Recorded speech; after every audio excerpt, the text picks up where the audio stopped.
La universidad que vio nacer a los hackers. Los comienzos de la cultura hacker tal como lo conocemos hoy en día nació por allá en los años de 1960 en el MIT o el Instituto de Tecnología de Massachusetts. Esta universidad adquirió el primer PDP-1 o Program Data Processor. Prácticamente podríamos decir que fue el primer computador de la serie PDP, los cuales eran unos ordenadores fabricados por la compañía Digital Equipment Corporation en la década de los 60.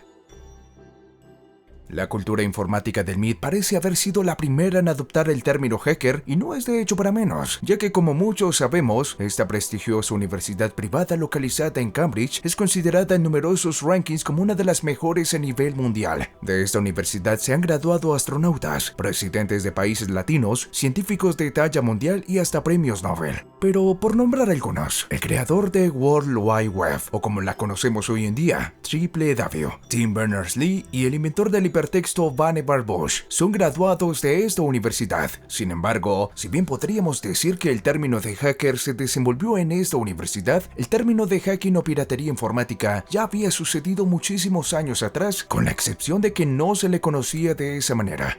Un hecho histórico del cual se tiene registro ocurrió en el año de 1903, donde un mago e inventor envió mensajes insultantes en nada más que código Morse a través de un proyector de auditorio, y a partir de esa fecha se tienen registrados otros hechos que se consideraron hackeos o piratería informática. Pero bueno, ¿qué fue lo que desató en el MIT para que desde ese instante el hacking se vuelva desde ese entonces un tema que hasta se convirtió en todo un tabú en la sociedad?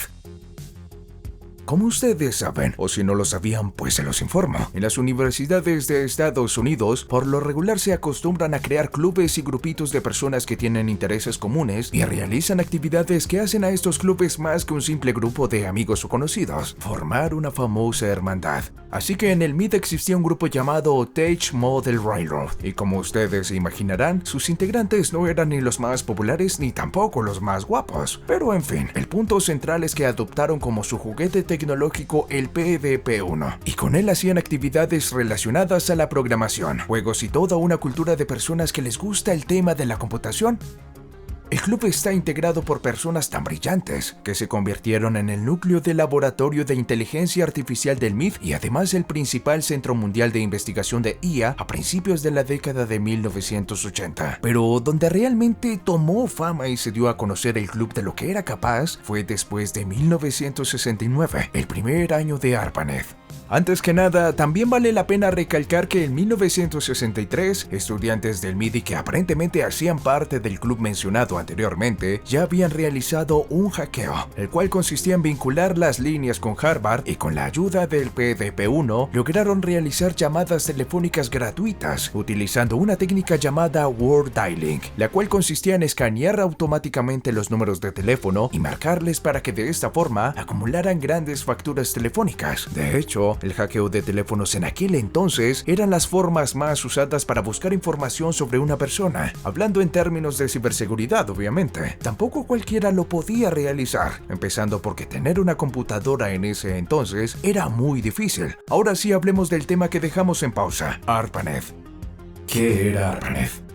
ARPANET fue la primera red informática de alta velocidad transcontinental, la cual fue creada por el Departamento de Defensa como un experimento en comunicaciones digitales, pero creció hasta unir a cientos de universidades y laboratorios de investigación, permitiéndole al mundo intercambiar información con una velocidad y flexibilidad sin precedentes, dando un gran impulso al trabajo colaborativo y aumentando enormemente tanto el ritmo como la intensidad del avance tecnológico.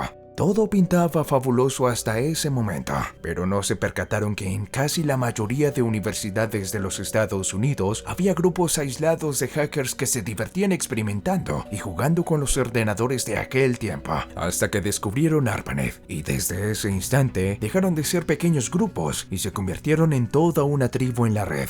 A partir de ese momento, lo que para muchos era un juego, dejó de serlo y se empezó a hablar de temas legales. Los hackers empezaron a dejar de lado las bromas y en 1967 se empezó a conocer el término de penetración en la red. Y una de las víctimas fue nada más y nada menos que IBM, una de las empresas más importantes de computación de ese entonces e incluso actualmente. La década de los 70 fue aún peor. De hecho, en 1979 es donde se conoce el caso de Kevin Mitnick. Y no se imaginarán el mundo de casos que existieron atrás de él.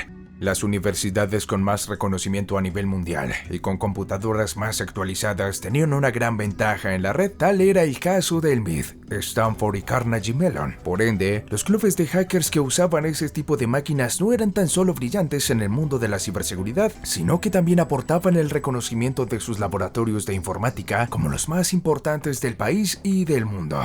Si bien los hackers empezaron a considerarse como personas que se movían en el mundo de la tecnología, debido al mundo de incidentes y problemas que ocasionaron, se empezaron a ver como personas peligrosas que solo querían causar problemas en la red y cualquier sistema electrónico.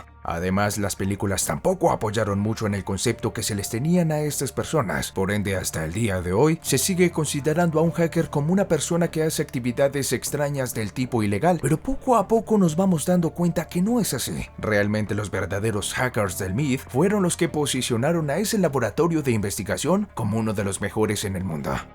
Si te ha gustado el video, no olvides suscribirte, darle like y compartir. Espero que tengas un excelente día y que hayas disfrutado del video de hoy. Espero un nuevo video próximamente. Y sin más que decir ni pedir, te espero en la próxima. Adiós.